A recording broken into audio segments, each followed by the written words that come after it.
Olá, boa noite. Está começando agora mais um programa Grandes Temas, aqui na televisão universitária. No programa de hoje, o debate será sobre a segurança pública no Rio Grande do Norte. Para o debate, eu conto com a presença de Edmilson Lopes, professor do Departamento de Ciências Sociais da Universidade Federal do Rio Grande do Norte. Ronaldo Lundgren, secretário estadual de Segurança Pública. Paulo César de Macedo, presidente do Sindicato dos Policiais Civis do Estado do Rio Grande do Norte. E Fábio Ataíde Alves, juiz de direito auxiliar da Vara de Execuções Penais da comarca de Natal.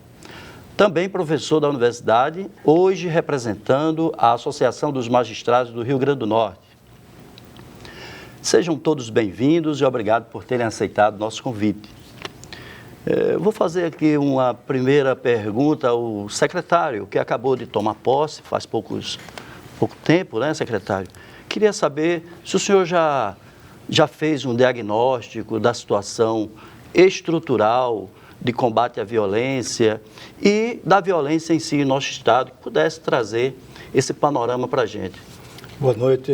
Eu já tive a oportunidade de estudar os documentos que me foram passados, de conversar com várias pessoas e de percorrer alguns pontos aqui da cidade de Natal, inclusive na parte penitenciária, que está mais afeta a Secretaria de Justiça, embora a Secretaria de Segurança Pública tenha uma participação no controle dos apenados que estão nos presídios.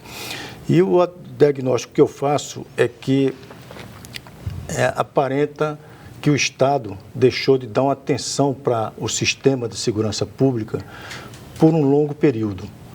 E isso se traduz em concursos para reposição de efetivos que não aconteceram, se traduz em termos de instalações onde as polícias hoje estão alocadas em quartéis, em delegacias, se traduz em armamento, em munição. Então, se traduz também na elaboração de normas que regulem o sistema de inteligência para a segurança pública, regulamentos e coisas desse tipo. Eu soube que o senhor já andou acompanhando as blitz, indo nos bairros, vendo em loco a situação? É verdade. Eu tenho por hábito, depois que me chegam as informações, percorrer para verificar se aquilo que me chegou é de fato, se minha percepção é diferente. Então, tive a oportunidade de visitar o presídio por 2 vezes, as delegacias de plantão, visitar o bairro lá de Jardim Progresso, um terminal rodoviário.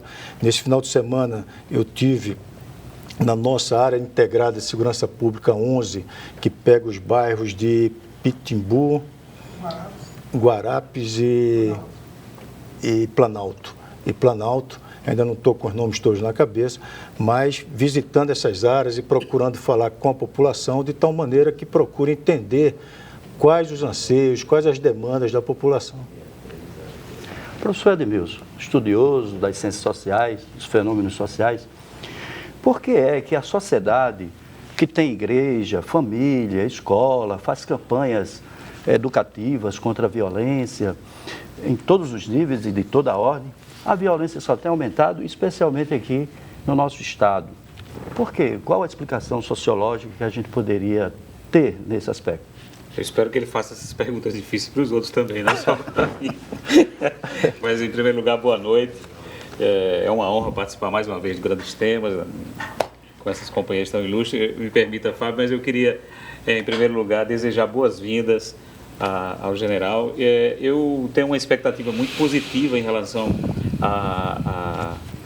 à sua indicação e o fato de o senhor estar assumindo a Secretaria de Segurança, porque, curiosamente, hoje com a internet a gente tem dados sobre a vida de todo mundo. Eu via um pouco da sua biografia e acho que a sua experiência profissional tem uma contribuição significativa para aquilo que é um dos desafios, e aí já entra na temática da segurança, que é gerenciar, né, com profissionalismo a segurança pública. Ela, assim como futebol e economia, todo mundo no Brasil é um especialista em economia, em futebol e em segurança pública. Muitas vezes nós deixamos de lado um fato que é fundamental: a segurança pública, o policiamento tem corpos de conhecimentos específicos que precisam que aqueles que assumem posições de comando tenham capacidade de gerenciamento, de processar informações, de diagnosticar e de investir adequadamente os recursos, porque muitas vezes há uma grita generalizada por recursos e nós investimos mal.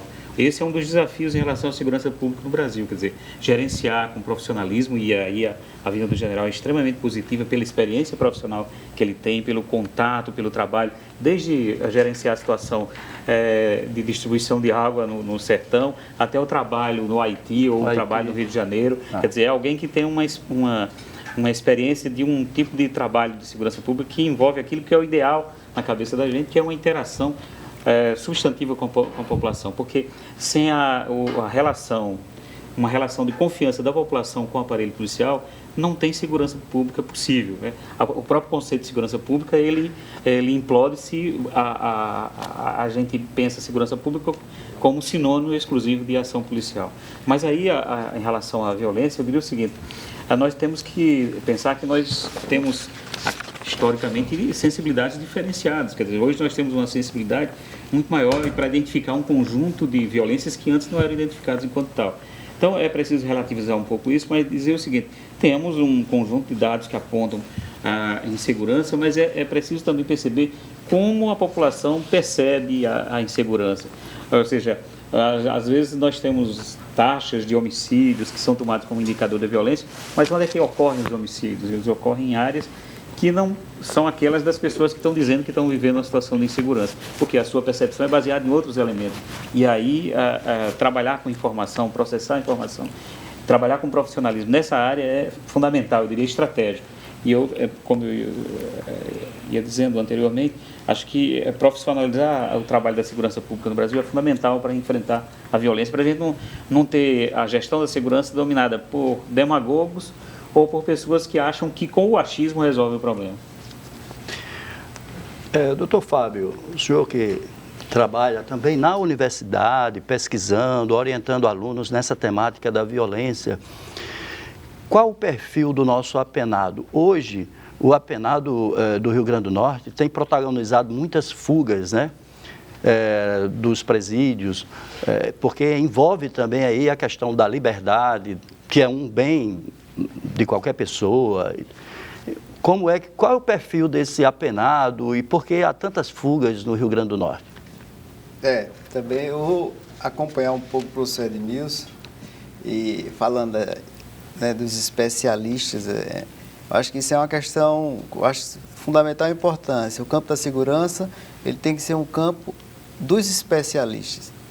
Então, ninguém pensa o campo da engenharia como um campo pensado ou por pessoas que não sejam especialistas. Mas no campo da segurança pública, isso não acontece, né? Basta você dizer uma opinião que pense e se dizer isso, falar isso repetidamente, você já se torna especialista no assunto.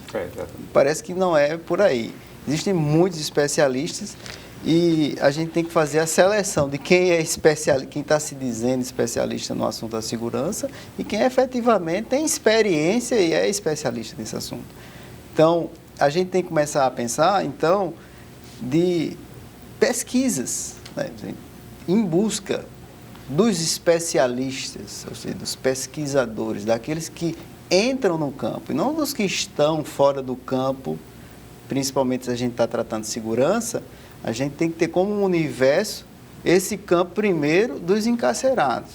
Tem uma pesquisa de precisamos conhecer quem são os encarcerados. E quem é esse encarcerado? Esse encarcerado nós chamamos, eu pelo menos chamo de um desgraçado político. É um desgraçado político, sujeito jovem que não teve acesso ao trabalho, excluído, às vezes, por família. Isso é resultado de pesquisas.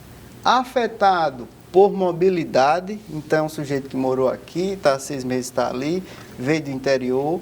Afetado por mobilidade, laços afetivos fragilizados, teve pai ou não, mas normalmente criado pela mãe ou por uma avó, influenciado por uma cultura marginal que prevalece nos bairros da cidade de Natal.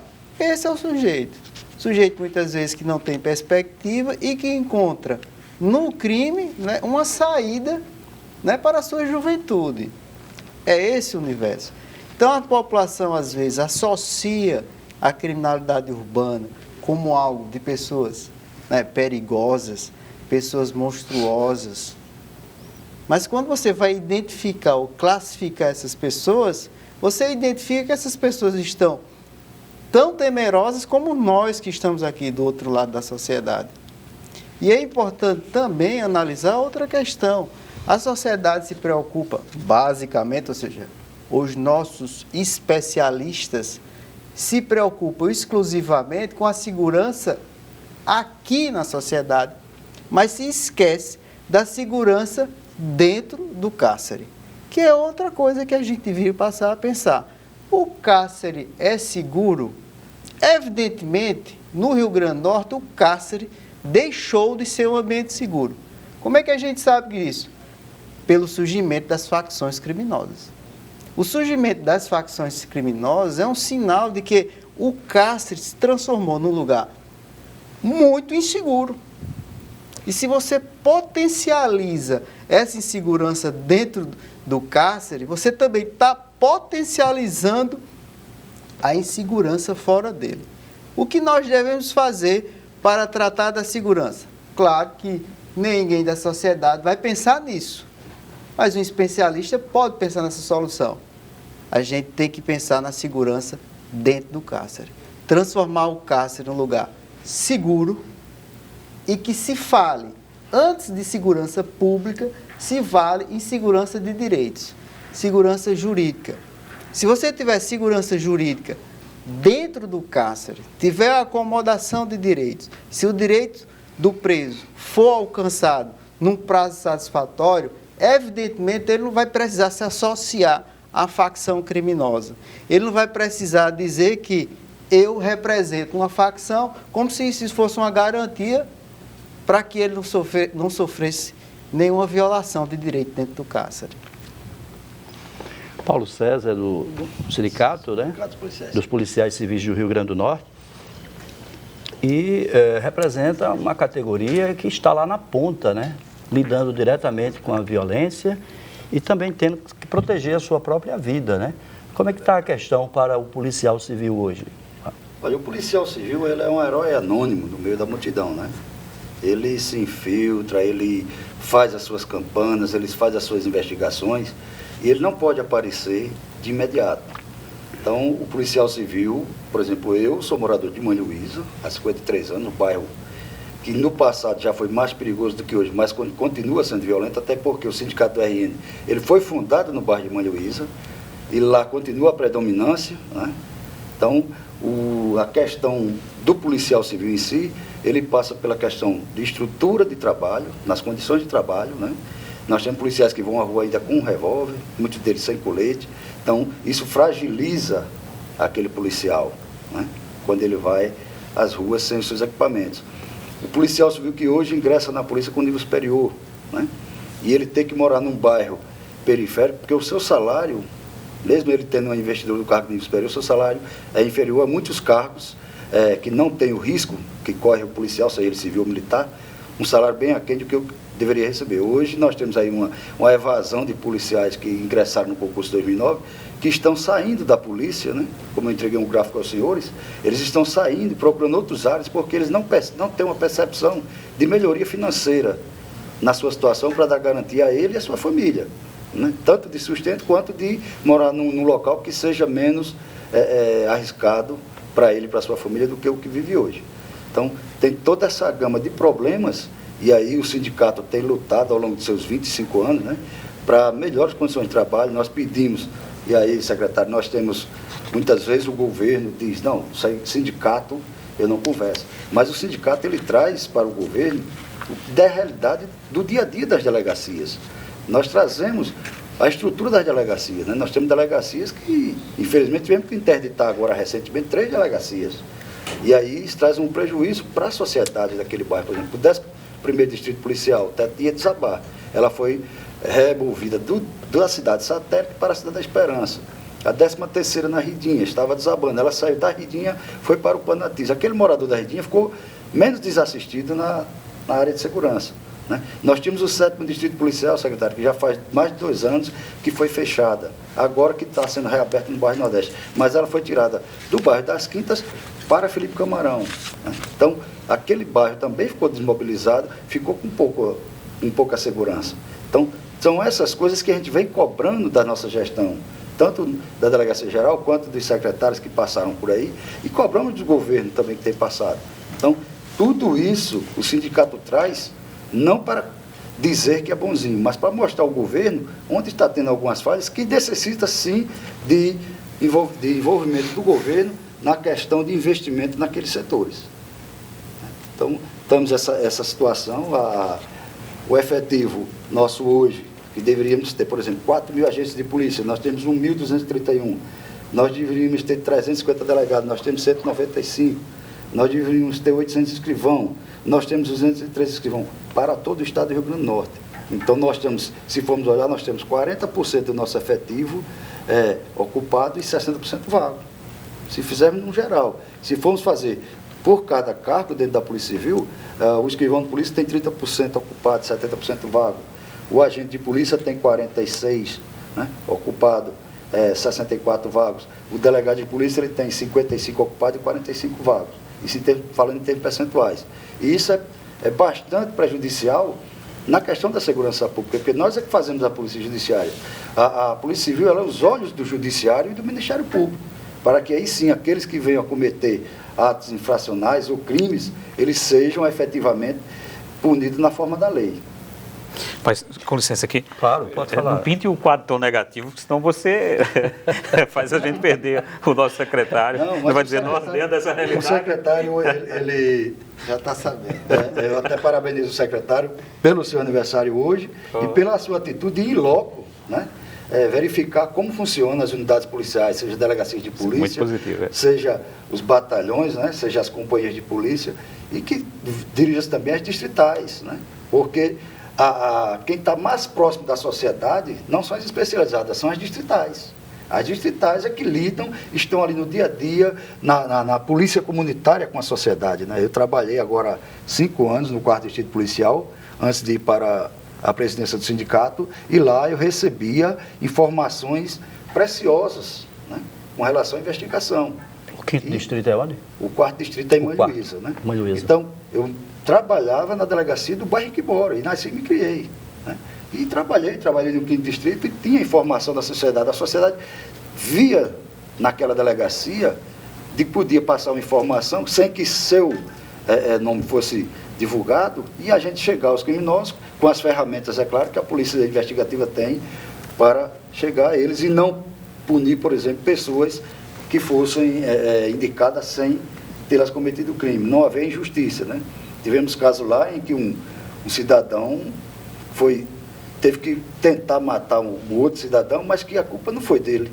Quem trouxe ele à tona foi uma outra pessoa que não tinha nada a ver. Foi dizer que aquele cidadão estaria praticando tal crime, e quando nós fomos investigar, não era ele o criminoso era outro. Por questões de brigas pessoais, jogaram o cidadão numa situação difícil, né?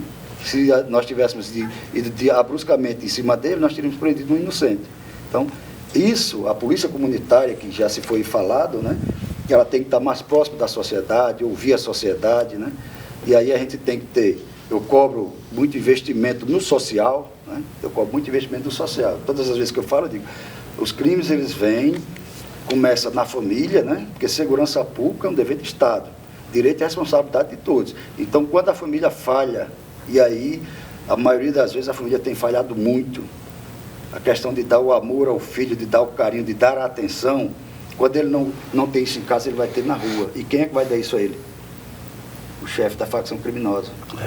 E aí, aquele menino deixa de ser uma criança de bem e passa a ser um soldado do crime organizado. Do crime organizado. Secretário, o senhor viu aí, há um reconhecimento muito explícito, né, e muito justo, acerca da sua biografia, do seu profissionalismo, mas o desafio permanece. A questão infraestrutural, a questão das fugas, que existem inclusive facções criminosas, como o doutor Fábio identificou, né? Eu queria saber do senhor como é que o senhor vai atuar com esse profissionalismo, o que é que a população pode esperar diante de tantos desafios numa coisa tão difícil que é a segurança e a violência pública. O que o Paulo Cera comentou, né, o presidente do sindicato, é uma realidade. A gente sabe, eu falei há pouco, até usei uma expressão mais branda, né, dessa falta de atenção por muito período, mas realmente falta efetivo, realmente as delegacias precisam de uma reforma, precisam de melhorias internas de instalações. Então, mas esse é um dado do problema onde a gente hoje vive uma situação econômica e financeira no país que tem um impacto direto em todas as unidades da federação, inclusive aqui no estado do Rio Grande do Norte. Hoje à tarde o governador promoveu uma reunião com todos os secretários, onde foi mostrada a situação econômica financeira do país e aqui do estado do Rio Grande do Norte. Então nós sabemos dessa necessidade, nós sabemos que ela precisa ser iniciada a sua solução, mas isso leva um tempo. Se o concurso que está previsto e está decidido fosse lançado hoje, mesmo assim esses novos policiais só estariam disponíveis talvez no final do primeiro semestre do ano que vem ou no segundo semestre do ano que vem. Mas eu tenho visto também, nesse pouco tempo, nesses lugares que eu tenho passado, que a despeito dessas dificuldades, eu tenho encontrado policiais civis, policiais militares, peritos do ITEP, que pouco se fala dele, profissionais altamente dedicados, profissionais altamente competentes, profissionais que conseguem perceber o que está faltando para melhorar o serviço e, às vezes, até com recursos próprios, complementam pequenas coisas para que eles possam ter um serviço de plantão mais adequado, eles possam ficar ali com mais dignidade. Então, isso mostra para mim que usando o linguajar militar, é uma tropa muito boa, é uma tropa que tem disposição, uma tropa que tem vontade e não é apenas o lado material que estimula qualquer pessoa. Existem outros componentes que motivam a pessoa. E eu vejo aqui nas forças policiais do Rio Grande do Norte, e eu digo e não digo por bravata, eu digo que o cidadão que mora aqui tem que ter orgulho da sua polícia, porque a despeito de toda essa desatenção por um período tão longo, eu não vejo no Rio Grande do Norte a falta do controle na segurança pública. Eu vejo que precisa algumas coisas serem melhoradas para que se reduzam determinados indicadores que são graves, como é o caso do homicídio, como é o caso dos crimes violentos contra o patrimônio, mas não falta controle. Não há nenhum local onde as polícias aqui não cheguem, que as polícias precisem de tropa federal, de tropas do Exército, da Marinha, para que adentrem numa área, para que liberem aquela área, para que depois as forças estaduais voltem a transitar normalmente. Então isso mostra que, a despeito disso tudo, o Rio Grande do Norte conta com a tropa motivada, uma tropa que sabe o que precisa e uma tropa que se vale do sindicato. Eu acho que o sindicato é válido e, principalmente, ele, às vezes, alerta para pontos onde a direção, por questão de hierarquia, às vezes não quer trazer para o secretário. Eu estou secretário de Segurança Pública, eu sinto como responsabilidade minha dar essas soluções, embora reconheça que nada vai ser fácil, nada vai ser rápido por conta dessa situação que a gente vive. Agora, vejo também que o sindicato, as associações, elas precisam entender as competências dos diretores gerais, do comandante geral, para que não haja uma confusão, de hierarquia, de disciplina. Um sindicato, uma associação que passa a pleitear alguma coisa que é por atribuição daquela autoridade que no momento ocupa um cargo desse de direção. Então, eu tenho muito cuidado de não entrar na esfera dos outros. Eu tenho um respeito muito grande em entender o espaço de cada um e respeitar esse espaço de cada um. E eu acho que isso se resolve conversando, se resolve entendendo. Antes mesmo de iniciar essa entrevista, eu pedi aqui para o Paulo César para visitar lá a Mãe Luísa, já que ele conhece tanto, já ouvi falar de Mãe Luísa e pretende ir lá em Mãe Luísa para ver o local, sentir, conhecer as delegacias, porque eu vejo que é assim que a gente volta e fala com o comandante-geral, fala com o delegado-geral, fala com mais propriedade, procura o governador, procura o secretário de planejamento, procura o governo e procura outras esferas além do executivo, como nós temos aqui o judiciário, a execução penal, essa questão dos grupos internos dessas organizações criminosas que surgem com base em presídios, como aconteceu no Rio de Janeiro, como aconteceu em São Paulo e começa a acontecer em outros estados, e isso também mostra que a necessidade de que a lei de execução penal, que tem uma série de requisitos para que um presídio seja construído e seja administrado. Isso seja executado. Agora, a sociedade precisa saber que isso tem um custo. Então, e esse orçamento todo, ele é único. Ele sai do nosso bolso que pagamos impostos. Então, onde aplicar? Vai querer aplicar toda essa parte, ou maior parte, para isso aqui, mas também existe uma demanda muito grande pela saúde pública. A gente tem um sistema único de saúde, onde qualquer pessoa, seja rica ou pobre, tem direito de recorrer ao Estado e o Estado bancar a sua saúde. A gente tem uma necessidade de uma educação boa e de qualidade, não apenas aquela inclusiva que vinha. Isso tudo termina para que o gestor, o grande gestor, que termina sendo no Estado o governador, o presidente da República, a ele cabe a atribuição, a competência de alocar recursos. Então, o que é que a sociedade quer? Então, esse é um ponto importante, porque ter segurança, ter forças armadas, ter esse aparato de defesa não é barato, é caro e ainda mais quando leis são aprovadas, leis que procuram, como o juiz, o doutor Fábio aqui falou, o direito do apenado lá dentro, existe direito para todo mundo. Então, esses direitos existem e para se cumprir isso tudo tem um preço. Até quanto a sociedade está disposta que aquilo seja feito. Obrigado, secretário. Vamos chamar o intervalo, daqui a pouco nós voltamos.